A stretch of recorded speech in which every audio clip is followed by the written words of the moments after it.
Movie की शुरुआत होती है एग्जीबिशन से, जहां पर एक पेंटिंग की नीलामी चल रही होती है और ये पेंटिंग राजन ओलक नाम के कुख्यात अपराधी की होती है। राजन ओलक को ये पेंटिंग इसलिए बेचनी पड़ रही थी क्योंकि उसके अकाउंटेंट ने उसके डेटा को लीक कर दिया है, जिस वजह राजन को 200 करोड़ रुपए का नुकसान हो गया है। इसलिए वह अपने अकाउंटेंट को बेरहमी से मार डालता है, जिसके बाद वह बाहर आता है और उसे मालूम चलता है कि उसकी पेंटिंग बिक चुकी है। तभी जेनिफर लोवो नाम की एक औरत राजन को बताती है कि अफ्रीका का प्रिंस अपने हीरे को लेकर वर्ल्ड टूर पर निकला है, जिसकी कीमत लगभग 500 करोड़ रुपए है और अगले हफ्ते ही वो अपने हीरे को लेकर मुंबई के एग्जीबिशन में जाने वाला है। इसके बारे में जब राजन को मालूम चला तो उसके दिमाग में एक आइडिया आया कि अगर इस हीरे को चुरा लिया जाए तो उसके सारे नुकसान की भरपाई हो सकती है। इसके लिए उसे बस एक ही आदमी से कांटेक्ट करना है, क्योंकि एक ही आदमी है जो इस हीरे को चुरा सकता है। तभी रेहान की एंट्री होती है। रेहान काफी शातिर चोर है, जिस वजह से सभी लोग उसे ज्वेल थीफ कहकर बुलाते हैं। रेहान 3 साल पहले इंडिया को छोड़ चुका है क्योंकि पुलिस को उसकी तलाश है। तभी बुडापेस्ट में रेहान की नजर अपने छोटे भाई अभी पर पड़ती है और यहीं पर हम कुछ पुलिस वाले को देखते हैं जो रेहान का पीछा कर रहे थे। जिसके बाद हम रेहान और अभी को साथ में बात करता हुआ देखते हैं। वो लोग लगभग 3 साल के बाद मिल रहे हैं। अभी बताता है कि बाबा एक बहुत बड़ी प्रॉब्लम में है और इस प्रॉब्लम को सिर्फ और सिर्फ आप ही सॉल्व कर सकते हैं। अभी बताता है कि कुछ दिन पहले राजन नाम का आदमी हमारे हॉस्पिटल में चैरिटी करना चाहता था। उसने 10 करोड़ रुपए हमारे हॉस्पिटल को दिए। हमें लत की वह लोगों का भला करना चाहता है, लेकिन वह 10 करोड़ रुपए जो थे वह ब्लैक मनी के थे और अब वह मुझे ब्लैकमेल कर रहा है कि अगर इसके बारे में पुलिस को पता चल गया तो तुम्हारे बाबा जेल में जा सकते हैं। तुम्हें अगर इस सब से बचना है तो तुम्हें अपने भाई को इंडिया वापस लेकर आना है। अपने भाई से कह देना कि उसे राजन ने याद किया है। ये सारी बातें सुनने के बाद रेहान समझ गया था कि राजन उससे कुछ काम करवाना चाहता है, लेकिन मुंबई में क्यों उसे यह समझ नहीं आ रहा। वह इंडिया आने से पहले अपनी एक हैकर से बात कर लेता है और उसे बताता है कि वह इंडिया आ रहा है और उसे कुछ बात भी बताता है। जिसके बाद वह बुडापेस्ट में ही वह उन दोनों पुलिस ऑफिसर के पास जाता है तो उनको पीछा कर रहे थे और उनसे कहता है कि मैंने सोचा कि सरेंडर कर दूं। रेहान ने सरेंडर कर दिया। ये बात विक्रम को पता चल जाती है। विक्रम बहुत महीनों से रेहान के पीछे पड़ा हुआ। जब गौरव चड्ढा विक्रम को यह बताता है तो विक्रम कहता है कि रेहान के ऊपर कभी भी भरोसा मत करना। उसके बाद बुडापेस्ट के एयरपोर्ट से ये लोग रेहान को मुंबई ले जाने के लिए लाते हैं, लेकिन अभी फ्लाइट को टाइम था, इसलिए वह एक जगह रुक जाते हैं। यहाँ रेहान आराम करने लगता है। थोड़ी देर के बाद यहाँ पर विक्रम आता है और वह देखते हैं कि रेहान इनके साथ नहीं है और ये दोनों गहरी नींद में सोए हुए थे। तभी पता चलता है रेहान ने इन्हें बेहोश कर दिया था और गौरव चड्ढा की आइडेंटिटी भी चुरा ली थी। दूसरी ओर वह मुंबई पहुंच गया था। मुंबई पहुंचते ही रेहान राजन से मिलता है और उससे कहता है कि अगर तुमने मुझे याद किया है इसका मतलब कुछ बड़ा काम होगा, लेकिन इसके लिए फैमिली को बीच में नहीं घसीटना चाहिए। राजन यहाँ पर रेहान को हीरे के बारे में बताता है। अफ्रीका का प्रिंस वर्ल्ड टूर के लिए निकला है और वह अपने हीरे को भी लेकर जा रहा है। अगले हफ्ते हीरा मुंबई के एग्जीबिशन में आने वाला है और इस एग्जीबिशन से हमें हीरा चुराना है। तब रेहान कहता है कि इस चोरी के हिस्से में 250 करोड़ तुम्हारे, 250 करोड़ मेरे हो गए। तभी एक बात और पता चलती है कि हीरे की डील वो बाटली वाला से करने वाला था, लेकिन बाटली वाला को विक्रम ने अरेस्ट करवा दिया है। इसलिए अब हीरे की डील मूसा भाई के साथ करेगा। दूसरी तरफ बुडापेस्ट में हम विक्रम को देखते हैं जो रेहान के घर की तलाशी लेने के लिए आया है, क्योंकि उसे यह समझ नहीं आ रहा है कि रेहान मुंबई क्यों गया है। लेकिन बुडापेस्ट में रहते हुए तो उन्हें यह बात नहीं पता चल पाई। लोग भी मुंबई की ओर निकल जाते हैं। दूसरी ओर रेहान की मुलाकात फराहना की लड़की से होती है जो कि राजन की वाइफ होती है। उसको देखकर रेहान समझ गया था कि वह यहाँ पर बिल्कुल भी खुश नहीं है। तभी रेहान उससे कहता है कि मैं 3 साल पहले तुम्हें एक एग्जीबिशन में देखा था, लेकिन फराह उससे कहती है कि नहीं, मैं एग्जीबिशन में नहीं जाती हूं, तुमने किसी और को देखा होगा। अगले दिन रेहान और राजन उस एग्जीबिशन में जाते हैं जहां पर अगले हफ्ते हीरा आने वाला है। वो वहां जाकर वहां की सिक्योरिटी के बारे में पता करते हैं कि यहाँ पर बहुत सारे गार्ड रहने वाले हैं और साथ ही जिस रूम में हीरा रखा जाएगा वहां पर लेजर की भी प्रोटेक्शन होगी। और उन्हें पता चलता है कि इस एग्जीबिशन की ओनर जेनिफर है। सिक्योरिटी प्रोटेक्शन में उसी का पासवर्ड डाला हुआ है। अगर हम जेनिफर से वो पासवर्ड पता कर ले तो हम लेजर प्रोटेक्शन को डीएक्टिवेट कर सकते हैं, लेकिन इसके लिए उन्हें एक प्लान बनाना पड़ेगा। इसके बाद 3 साल पहले का सीन दिखाया जाता है जब रेहान के पिता को रेहान की चोरी के बारे में मालूम चल गया था और रेहान अपने पिता से इसलिए गुस्सा है कि वह एक डॉक्टर होने के बावजूद भी मां को नहीं बचा पाए थे और रेहान को थप्पड़ मार दिया। फिर वह गुस्से में आकर इंडिया छोड़कर चला जाता है, जिसके बाद कहानी प्रेजेंट में आ जाती है और हम रात को रेहान के साथ फराह को देखते हैं। तभी पता चलता है कि फराह मजबूरी की वजह से राजन के साथ रहता रही है। इसलिए रेहान उससे कहता है कि जल्दी मैं तुम्हें आजाद करवा दूंगा। अब अगले दिन रेहान और राजन पासवर्ड पता करने के लिए जाते हैं, इसलिए वह चुपके से एग्जीबिशन के अंदर घुस जाते हैं। वहां से सिक्योरिटी अलार्म को एक्टिव कर देते हैं और वहां वह जेनिफर के रूम में जाकर छिप जाता है। और जैसे ही सिक्योरिटी अलार्म को बंद करने के लिए जेनिफर अपना पासवर्ड डालती है, तभी रेहान पासवर्ड देख पता कर लेता है और यहां से निकल जाता है। तो रेहान के हाथ पासवर्ड लग चुका था, वह चोरी करने के लिए तैयार थे।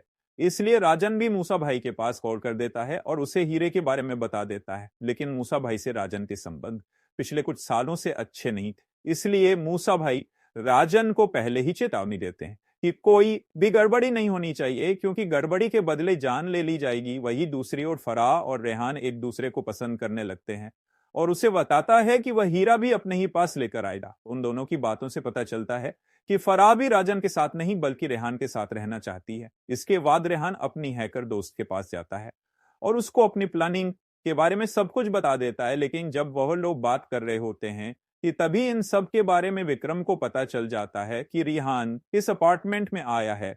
इसलिए वह तुरंत उस कमरे में पहुंच जाते हैं, लेकिन वहां रेहान और उसकी दोस्त हैकर नहीं थे।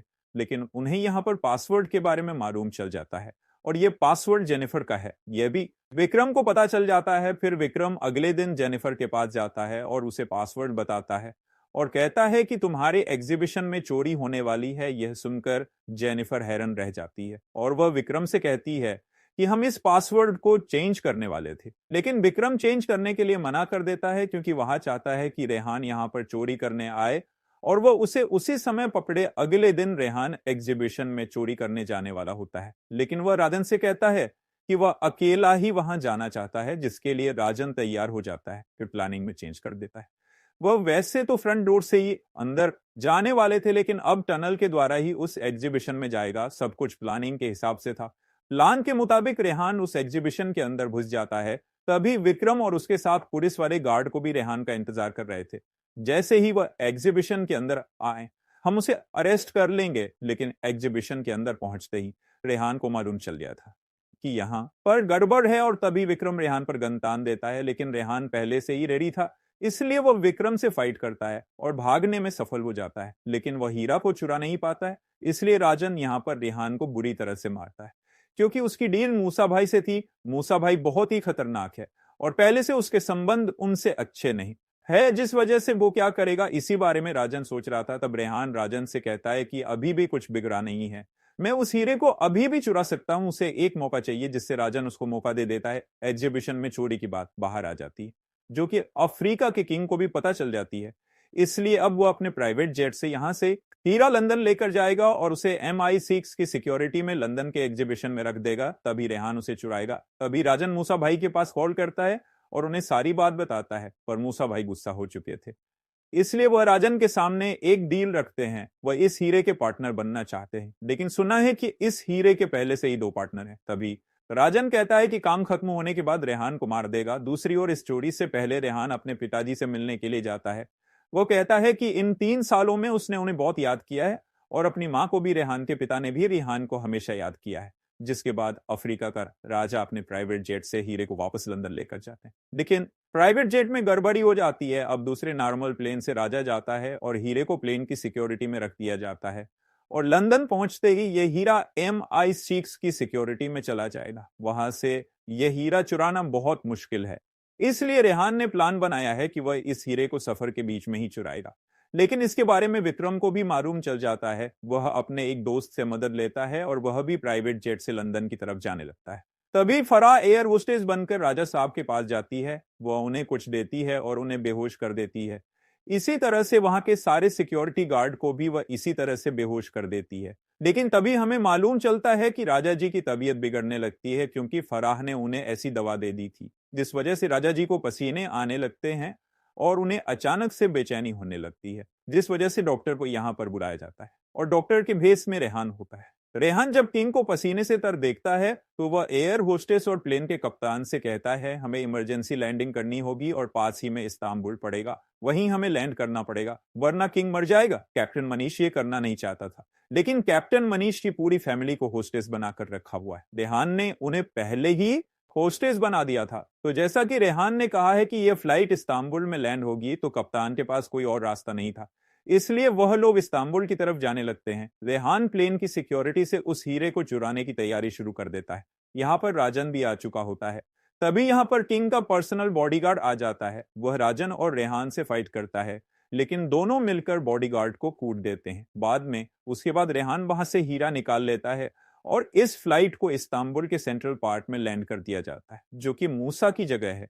और यहां से वो भाग जाते हैं। ये बात मूसा को पता चलती है, वो बहुत खुश होता है। राजन ने हीरा मूसा के हवाले कर दिया था, जिससे मूसा बहुत खुश था। वह राजन से कहता है कि जल्द से जल्द रेहान को भी ठिकाने लगा। दूसरी ओर रेहान चाहता है कि फराह उसके साथ रहे, न कि राजन के साथ। लेकिन फराह ऐसा नहीं कर सकती है, क्योंकि राजन बहुत ही खतरनाक है। अगर वो वहां से गई तो वह उन्हें दुनिया के किसी भी कोने से ढूंढ लेगा। इसके बाद रेहान राजन के पास जाता है। राजन ने तो पहले से ही मन बनाकर रखा है कि रेहान को मार देगा, इसलिए वह एक ड्रिंक ऑफर करता है और उसे कहता भी है कि यह तुम्हारी लास्ट ड्रिंक होने वाली है।